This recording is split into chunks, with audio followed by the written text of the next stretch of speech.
आप सभी का फिर से स्वागत है मेरे चैनल व्रत कथा में। आज मैं आपको सुनाने जा रही हूँ धनतेरस की पौराणिक कथा। कहा जाता है कि एक समय भगवान विष्णु मृत्यु लोक पर विचरण करने के लिए आ रहे थे। तब माता लक्ष्मी ने उनके साथ चलने का आग्रह किया। तब विष्णु जी ने कहा कि यदि मैं जो बात कहूँ अगर आप वैसा मानती है तो फिर मेरे साथ चल सकती है। तब लक्ष्मी जी ने विष्णु जी की बात मानी और भगवान विष्णु के साथ भूमंडल पर आ गई। कुछ देर बाद एक जगह पर पहुंचकर भगवान विष्णु ने माता लक्ष्मी से कहा कि जब तक मैं न आऊं तुम यहाँ ठहरो, मैं दक्षिण दिशा की ओर जा रहा हूँ, आप उधर मत आना। विष्णु जी के जाने पर लक्ष्मी माता के मन में कौतूहल जगा कि आखिर दक्षिण दिशा में ऐसा क्या रहस्य है जो मुझे मना किया गया है, और भगवान स्वयं चले गए।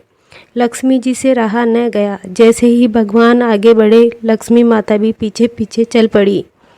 कुछ ही दूर जाने के बाद उन्हें सरसों का एक खेत दिखाई दिया जिसमें खूब फूल लगे थे। सरसों की शोभा देखकर वह मंत्र मुग्ध हो गई और फूल तोड़कर अपना श्रृंगार करने के बाद आगे बढ़ी। फिर माता लक्ष्मी आगे बढ़ी। आगे बढ़ने पर थोड़ी दूर चलने के बाद एक गन्ने का खेत आया। लक्ष्मी जी ने एक गन्ना तोड़ा और रस चूसने लगी। उसी क्षण भगवान विष्णु जी आए और ये देख माता लक्ष्मी जी पर नाराज हो गए और उन्हें श्राप दे दिया कि मैंने आपको इधर आने से मना किया था पर आपने नहीं माना। किसान की चोरी का अपराध कर बैठी, अब आप इस अपराध के जुर्म में इस किसान की 12 वर्ष तक सेवा करो। ऐसा कहकर भगवान उन्हें छोड़कर क्षीर सागर चले गए। तब लक्ष्मी जी उस गरीब किसान के घर रहने लगी। एक दिन माता लक्ष्मी जी ने उस किसान की पत्नी से कहा कि तुम स्नान कर पहले मेरी बनाई गई इस देवी लक्ष्मी का पूजन करो, फिर रसोई बनाना, तब तुम जो मांगोगी तुम्हें मिलेगा। किसान की पत्नी ने ऐसा ही किया। पूजा के प्रभाव से लक्ष्मी जी की कृपा से किसान का घर दूसरे ही दिन अन्न धन स्वर्ण आदि से भर गया। माता लक्ष्मी की कृपा से किसान का घर दूसरे ही दिन अन्न धन रत्न स्वर्ण आदि से भर गया। लक्ष्मी जी ने किसान को धन धान्य से पूर्ण कर दिया।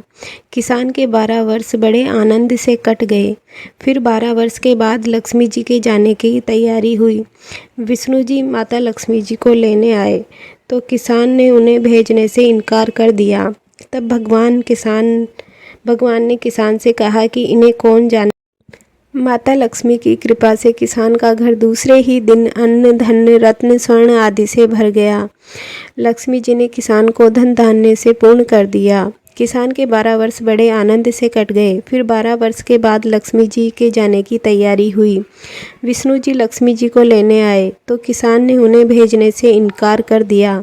तब भगवान किसान ने कहा कि इन्हें कौन जाने देता है, ये तो चंचला है, कहीं नहीं ठहरती, इनको बड़े बड़े नहीं रोक सके। इनको मेरा शाप था, इसलिए 12 वर्ष से तुम्हारी सेवा कर रही थी। तुम्हारे 12 वर्ष सेवा का समय पूरा हो चुका है। किसान हठपूर्वक बोला कि नहीं, अब मैं लक्ष्मी जी को नहीं जाने दूंगा।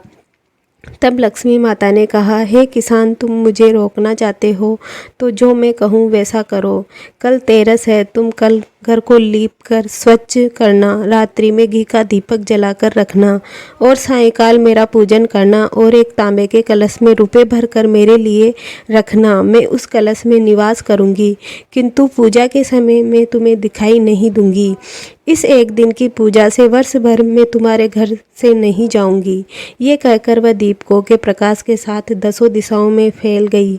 अगले दिन किसान ने लक्ष्मी जी के कथा अनुसार पूजन किया और उनका घर धन धान्य से पूर्ण हो गया। इसी वजह से हर वर्ष तेरस के दिन लक्ष्मी जी की पूजा होने लगी। अगर आपको ये वीडियो पसंद आया तो मेरे चैनल को लाइक शेयर एंड सब्सक्राइब करें। धन्यवाद। हैप्पी धनतेरस।